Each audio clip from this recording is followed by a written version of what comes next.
वो गोपीनाथ मुंडे अपने ही बयान से बुरी तरह घिर गए हैं। कल मुंडे ने दावा किया था कि पिछली बार लोकसभा चुनाव में उन्होंने 8 करोड़ रुपए खर्च किए थे। आज कांग्रेस और एनसीपी ने मुंडे को अपने निशाने पर लिया और चुनाव आयोग से कार्रवाई की मांग की है।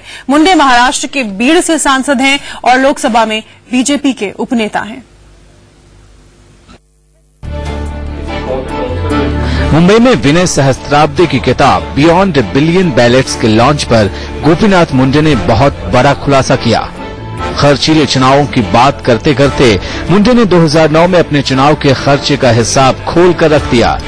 पहिल्यांदा 1980 साली आमदार झालो तेव्हापासून मी आता लोकप्रतिनिधी।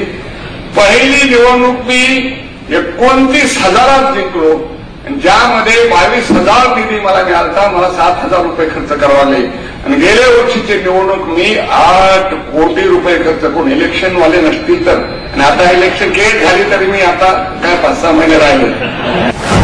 दरअसल चुनाव आयोग समय समय पर चुनाव में खर्च की सीमा तय करता है। 2009 के चुनावों में लोकसभा चुनाव लड़ने वाले हर उम्मीदवार के लिए ये सीमा 25 लाख रुपए थी।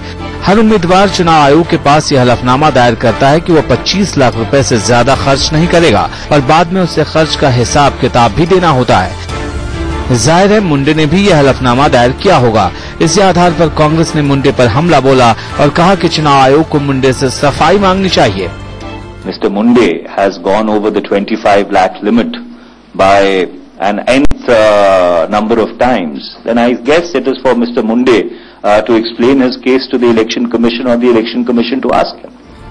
अपने बयान से मुंडे मुश्किल में फंस गए हैं। उनकी बेबाक बयानबाजी पर बीजेपी को भी सफाई देते नहीं बन रहा।